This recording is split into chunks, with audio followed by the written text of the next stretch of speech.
ये लिटिगेशन का भी भाव होता है, कोई किसी के ऊपर आरोप लगा देता है, वो भी इसी भाव से देखा जाता है। तो यहाँ पर स्टूडेंट्स के लिए भी अच्छी खबर हो सकती है, जो कंपटीशन एग्जाम में जाना चाहते हैं। तुला राशि के जितने भी जातक हैं उनको शनि के इस भाव में अच्छे फल मिल सकते हैं। कि प्रॉपर्टी की खरीद की प्लानिंग हो सकती है इस 2.5 साल में, एग्जीक्यूशन हो सकती है, कोई नई गाड़ी आ सकती है, नई एसेट का जनरेशन हो सकता है। जल्द ही शनि करने वाले हैं राशि परिवर्तन। सोने के पाए में शनि चमकाएंगे किस्मत।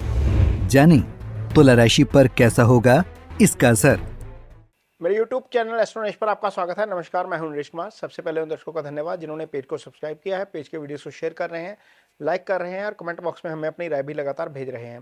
दोस्तों, आज के वीडियो में बात करेंगे शनिदेव की। शनिदेव का गोचर होगा 2025 को, 29 मार्च 2025 को शनि जो है वो गोचर कर जाएंगे मीन राशि में।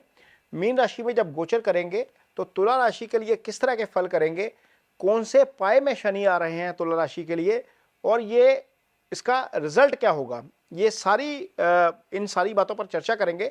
लेकिन सबसे पहले ये आपको बताएंगे कि शनि के गोचर की तिथि क्या है, कितने दिन का ये गोचर होगा और इस अवधि में शनि कहाँ कहाँ कैसे कैसे आगे जाएंगे। तो 29 मार्च 2025 को मीन राशि में गोचर करेंगे। मीन राशि में ही गोचर रहेगा 23 फरवरी 2028 तक। ये लगभग 1061 दिन का समय है जब शनि मीन राशि में रहेंगे। कोई भी ग्रह जब गोचर करता है तो वक्री अवस्था में कई बार पीछे आता है तो राशि बदल जाती है। शनि के साथ भी ऐसा होगा। ये होगा 2027 में। 3 जून को शनि 2027 में वापिस आएंगे वक्री अवस्था में और कुंभ राशि में चले जाएंगे। यहां पर 20 अक्टूबर तक रहेंगे। लगभग 140 दिन का समय जो है वो वक्री अवस्था में चलते हुए कुंभ राशि में रहेंगे। बाकी समय जो है वो मीन राशि में रहेगा। लगभग 921 दिन का ऐसा समय है जब शनि आपके लिए मीन राशि में गोचर करेंगे। इस गोचर का तुला राशि के जातकों के ऊपर क्या असर होगा ये जानते हैं इस वीडियो में। चूंकि तुला राशि के जातकों के लिए शनि 2 तरीके से अच्छा फल करने वाले हैं।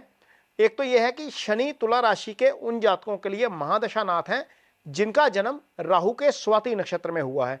स्वाति नक्षत्र के तुला राशि के जितने भी जातक हैं और उनकी उम्र 30 से 50 साल के बीच है, उनके ऊपर इस समय शनि की महादशा चल रही है। ये निश्चित तौर पर चल रही है। आपको अपनी कुंडली उठा के देखिए, यदि आपका जन्म स्वाति नक्षत्र का है तो आपके ऊपर शनि की महादशा चल रही है, या शनि लास्ट लेग में होंगे, लास्ट फेस में होंगे। और बहुत सारे ऐसे जातक हैं जिनके ऊपर जो है वो आगे बुध की महादशा भी चल रही है, क्योंकि विशाखा नक्षत्र में जितने भी लोग पैदा हुए होंगे उनके ऊपर बुध की महादशा चल रही होगी। इससे पहले वाले जितने भी जातक हैं, यानी कि जो चित्रा नक्षत्र में पैदा हुए हैं, ये जो तुला राशि है इसमें चित्रा के 2 नक्षत्र आते हैं जो मंगल के नक्षत्र हैं। उसके बाद स्वाति नक्षत्र आता है जो राहु का नक्षत्र है। इसके बाद विशाखा नक्षत्र आता है जिसके 3 चरण इसमें आते हैं जो गुरु का नक्षत्र है। तो जितने भी राहु के नक्षत्र में पैदा हुए हैं, जो युवा अवस्था में हैं, वो शनि की अवस्था से गुजर रहे हैं। जितने भी गुरु की दशा में पैदा हुए हैं उनके लिए शनि आगे निकल चुके होंगे और वो बुध की दशा से जा रहे होंगे। और स्वाति नक्षत्र के भी आखिरी चरण में पैदा होने वाले लोगों पर भी शायद बुध शुरू हो गया होगा। तो ये मोटे तौर पर शनि या बुध की जो है वो महादशा से ही गुजर रहे हैं। और जो लोग शनि की महादशा से गुजर रहे हैं उनके लिए शनि शुभ गोचर में आ रहे हैं। शनि 6ठे भाव में अच्छा फल करते हैं गोचरवश। और यहाँ पर शनि आपके लिए जो है वो आपके लिए ये हो जाएंगे सोने के पाए में। सोने का पाया तब होता है जब आपकी कुंडली में शनि जब ट्रांजिट करते हैं, जब किसी भी राशि में, वहां से उसकी पोजीशन क्या होती है। तो यहाँ पर देखिए, ये जो कुंडली है ये शनि के गोचर की कुंडली है। 29 मार्च 2025 की ये कुंडली है। यहाँ पर शनि देखिए 6ठे भाव में आ जाएंगे तुला राशि के जातकों के लिए। ये गोचर जो है वो सोने के पाए का गोचर कहलाता है। यहाँ पर सोने के पाए में शनि आपको डेफिनेटली अच्छे रिजल्ट करेंगे। हालांकि हर जगह पे सोने के पाए में अच्छा रिजल्ट नहीं होता, लेकिन तुला राशि के जातकों के लिए ये गोचर जो है वो काफ़ी मायनों में अच्छा रहने वाला है। कुछ संघर्ष भी होंगे, वो भी आगे आपको वीडियो में बताएंगे, लेकिन ये पाया आपके लिए अच्छा रहने वाला है। ये गोचर आपके लिए 921 दिन का अच्छा रहने वाला है। कहाँ कहाँ अच्छा रहेगा, कैसे ये चीज़ें रहेंगी, ये आपको वीडियो में बताते हैं। चूँकि जो तुला राशि है उसके लिए शनि योगा कारक ग्रह है। शनि जो जब भी फल करते हैं वो 3 तरीके देखे जाते हैं शनि के गोचरवश। एक तो शनि की ढैया देखी जाती है जो कुंडली में आपके चंद्रमा से 12वें चंद्रमा के ऊपर या चंद्रमा से दूसरे भाव में हो तो शनि 7.5 साल ढैया में रहते हैं। शनि आपके चंद्रमा से चौथे आ जाए तो ढैया हो जाती है। शनि आपके चंद्रमा से अष्टम में आ जाए तो ढैया हो जाती है। एक तो ये कंसेप्ट होता है। एक महादशा देखी जाती है। चूंकि तुला राशि के लिए योगा कारक है शनि, तो डेफिनेटली योगा कारक के फल अलग से अलग होते हैं यदि आपकी कुंडली में पोजीशन शनि की अच्छी हो। यदि आपके शनि में पोजीशन अच्छी नहीं हो, उसकी रेमेडी भी आगे आपको बताएंगे। तीसरा ये होता है कि हर व्यक्ति की कुंडली में एक अष्टक वर्ग चार्ट निकलता है। ये अष्टक वर्ग चार्ट आपके सामने लगा हुआ है। यहां पर क्या देखते हैं, शनि की पोजीशन देखते हैं कि जिस राशि में शनि गोचर करने जा रहे हैं वहां पर आपकी कुंडली के मुताबिक शनि ने वहां पर कितने पॉइंट्स दिए हैं। तो यदि यहां पर मीन राशि है, जैसे ये एग्जांपल कुंडली आपके सामने लगी हुई है, यहां पर मीन राशि में 4 से ज्यादा पॉइंट आ जाए आपकी कुंडली में तो शनि का गोचर आपके लिए शुभ रहता है, भले ही वो 7.5 में हो या ढैया में हो। आखिर प्रधानमंत्री नरेंद्र मोदी भी तो 7.5 में 2 बार प्रधानमंत्री बन गए, डोनाल्ड ट्रंप भी तो राष्ट्रपति बन गए, और आपके विराट कोहली जो हैं उन्होंने भी तो अच्छी अचीवमेंट्स हासिल की 7.5 के दौरान। दीपिका पादुकोण बेस्ट एक्ट्रेस बन जाती है 7.5 में। मुकेश अंबानी एशिया के सबसे अमीर आदमी बन जाते हैं 7.5 में। तो 7.5 और ढैया से ज़्यादा जानने की जरूरत नहीं होती, क्योंकि इसके पॉजिटिव रिजल्ट भी आते हैं। ये इसका एग्जाम्पल चार्ट आपको दिखाया, ये अष्टक वर्ग चार्ट होता है, यहाँ से शनि की मूवमेंट पता लगती है। और शनि आपके लिए सोने के पाए में कैसा रिजल्ट करेंगे ये आपको वीडियो में बताते हैं। शनि जैसा मैंने बताया कि चौथे और 5वें भाव के स्वामी हैं, छठे भाव में गोचर करेंगे। शनि की एक खासियत होती है, जब वो किसी भाव में बैठते हैं उस भाव को मजबूत कर देते हैं। यहां पर निश्चित तौर पर शनि छठे भाव में बैठे हैं तो छठे भाव के सिग्निफिकेंस को मजबूत कर देंगे। शनि यहां पर ये भाव जो होता है वो ये रोग ऋण शत्रु का भाव होता है। यानी कि सबसे पहले तो जिनको फिजिकल प्रॉब्लम का सामना करना पड़ रहा है तुला राशि के जातकों को, उनको फिजिकल प्रॉब्लम में राहत मिलती हुई नजर आएगी ये अगले 921 दिन का ये जो गोचर है शनि का, उसके दौरान। यदि आपके ऊपर कोई कोर्ट केस है या आपने किसी के ऊपर केस किया हुआ है तो वहां पर राहत मिलती हुई नजर आ सकती है। ये भाव ऋण का भाव होता है। पैसा आपने किसी को दिया हुआ है वो भी यहीं से देखेंगे, पैसा आपसे किसी ने लिया हुआ मीन आपने किसी को पैसा देना है वो भी यहीं से देखेंगे। तो ऋण वाली व्यवस्था है जो छठे भाव से देखी जाती है। तो यहां पर ऋण वाले मामले में भी राहत मिल सकती है। कोई पैसा फंसा हुआ है वो वापस आ सकता है, आपके ऊपर चढ़ा हुआ पैसा वो आपको राहत मिलती हुई नजर आ सकती है। ये तो छठे भाव के सिग्निफिकेंस है। छठा भाव एक और पार्ट को प्रभावित करता है लाइफ के, वो है कंपटीशन एग्जाम। जो स्टूडेंट्स हैं उनका जो कंपटीशन एग्जाम है वो छठे भाव से देखा जाता है। हायर स्टडीज 5वें भाव से आती है, लेकिन छठा भाव एग्जामिनेशन यानी कि हाईएस्ट कंपटीशन का भी भाव होता है। ये लिटिगेशन का भी भाव होता है, कोई किसी के ऊपर आरोप लगा देता है वो भी इसी भाव से देखा जाता है। तो यहाँ पर स्टूडेंट्स के लिए भी अच्छी खबर हो सकती है जो कंपटीशन एग्जाम में जाना चाहते हैं। तुला राशि के जितने भी जातक हैं उनको शनि के इस भाव में अच्छे फल मिल सकते हैं।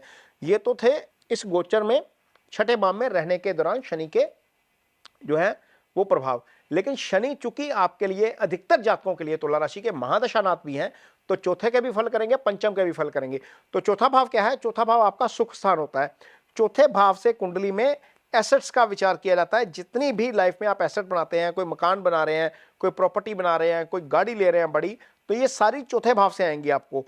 तो आपको चौथे भाव से संबंधित फल छठे भाव में बैठकर शनि देंगे। ये आपके लिए अच्छा हो जाएगा। यानी कि प्रॉपर्टी की खरीद की प्लानिंग हो सकती है इस 2.5 साल में, एग्जीक्यूशन हो सकती है, कोई नई गाड़ी आ सकती है, नई एसेट का जनरेशन हो सकता है। 4th हाउस आपका पीस ऑफ माइंड होता है, यानी कि मानसिक शांति भी आपको यहां पर मिलती हुई नजर आएगी। यदि मदर की हेल्थ को लेकर कोई इशू है तो वहां पर भी आपको थोड़ी सी राहत मिलती हुई नजर आएगी। 5वां भाव क्या होता है? 5वें भाव में शनि की कुंभ राशि आती है आपके लिए। तुला राशि के जातकों के लिए शनि अच्छा फल करते हैं क्योंकि वो पंचमेश भी होते हैं। तो पंचम भाव क्या होता है? आपका इजी गेंस होता है। पंचम भाव आपका बुद्धि विवेक होता है। पंचम भाव आपका रिश्ता होता है, यानी कि जो रिलेशनशिप शादी से पहले का होता है, जिसको शास्त्र में निश्चल प्रेम कहा गया है, वो पंचम भाव से आता है। एंगेजमेंट जिसको हम बोलते हैं वो पंचम भाव से आएगी। आपकी लाइफ में संतान पंचम भाव से आती है और पंचम भाव से हायर स्टडीज आती है। तो तुला राशि के जातकों को 5वें भाव से संबंधित फल अच्छे मिलेंगे। संतान नहीं है तो संतान आ सकती है। संतान पक्ष यदि है तो संतान पक्ष से अच्छी खबर आ सकती है। लाइफ में कोई नहीं है तो लाइफ में कोई आ जाएगा इस अवधि के दौरान। और यदि आपकी कुंडली में यहाँ पर पंचम भाव से जो अन्य संबंधित सिग्निफिकेंस है, आप हायर स्टडीज करना चाहते हैं तो हायर स्टडीज की तरफ जा सकते हैं। तो 5वां भाव बुद्धि विवेक का भाव है। कोई भी आप काम करेंगे शनि के इस पीरियड के दौरान पूरा फैसला लेकर, पूरा उसका नफा नुकसान नाप तोल कर करेंगे।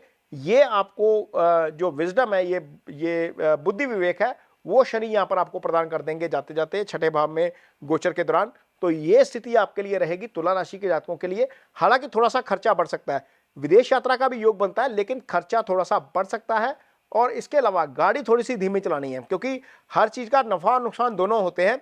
यहां पर शनि अष्टम को देखेंगे, 12वें को देखेंगे, तीसरे भाव को देखेंगे छठे में बैठकर, तो थोड़ा सा आपके ब्रदर के साथ आपको तालमेल में दिक्कत हो सकती है, थोड़ा सा खर्चा बढ़ सकता है, गाड़ी थोड़ी सी धीमे चलाइए। अष्टम भाव सीक्रेसी का भाव है, इसलिए ज्योतिष की सहायता ली जाती है कि ताकि आने वाले समय में जो चीजें हो रही है वहां पर थोड़ी सी सावधानी रख ली जाए। अपने पासवर्ड जरूर सिक्योर रखिए, आपकी सीक्रेसी भी कॉम्प्रोमाइज हो सकती है। ये 4-5 चीजों का ध्यान रखिए, अदरवाइज आपके लिए शनि सोने के पाए में डेफिनेटली अच्छे फल करने जा रहे हैं। छठे भाव का गोचर शनि का आपके लिए अच्छा है, यहां पर आपको उसके बहुत शानदार रिजल्ट मिलेंगे। चूंकि आपकी कुंडली में शनि महादशानाथ है, आपकी कुंडली में यदि शनि पीड़ित है, मंगल के साथ है, राहु केतु एक्सिस में है, सूर्य के साथ है, अस्त है, अष्टम में पड़े हैं, 12वें में पड़े हैं, तो शनि की रेमेडीज आप जरूर करिए। शनि की रेमेडीज के तौर पर काले तिल या फिर काली दाल उड़द की शनिवार शाम के समय डोनेट करिए। शनिवार शाम के समय ही शनि मंदिर में जाकर सरसों के तेल में अपना फेस देखकर छाया पात्र में वो अर्पित करिए। यदि आपका कोई बिजनेस है या आप कोई फैक्ट्री चलाते हैं या कोई आप इस तरह का काम करते हैं जो लेबर इंसेंटिव है, जहां पर लेबर काम करती है, चूंकि शनि मासिस के कारक हैं, शनि लेबर के कारक हैं, इसलिए आपके अपने स्टाफ के साथ आपका बिहेवियर कोर्डियल होना चाहिए, वहां पर उनके साथ आपको रिस्पेक्ट के साथ पेश आना चाहिए। ये शनि की सिंपल सी रेमेडीज हैं, ये करेंगे तो आपको बहुत अच्छा रिजल्ट मिलता है। ओम शं शनिश्चराय नमः का जप है, ये 23,000 मंत्र शास्त्र में बताए गए हैं, ये आप करते हैं तो उसका भी आपको अच्छा रिजल्ट मिलता है। ये सारे काम जो शनि से संबंधित रेमेडीज हैं वो शाम के समय करेंगे।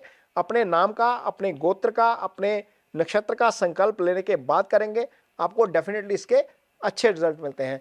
और यदि आपकी कुंडली में शनि की स्थिति केंद्र में है, त्रिकोण में है, यानी कि पहले भाव में, चौथे भाव में, 7वें भाव में, 10वें भाव में, ये केंद्र के भाव हैं, पंचम या और 9th ये त्रिकोण के भाव हैं, और 11th भाव जो शनि का अपना भाव होता है, कालपुरुष की कुंडली के मुताबिक शनि की कुंभ राशि यहाँ पर आ जाती है। तो यहाँ पर यदि शनि की स्थिति है तो आप नीलम भी धारण कर सकते हैं, ये आपको डेफिनेटली अच्छा रिजल्ट जो है वो देगा। तो जाते जाते ये वीडियो आपको कैसा लगा इस पर कमेंट बॉक्स में अपनी राय जरूर दीजिए। यदि वीडियो अच्छा लगे तो उसे शेयर जरूर करिए, पेज को सब्सक्राइब जरूर करिए। इसके साथ ही मुझे दीजिए इजाजत, नमस्कार।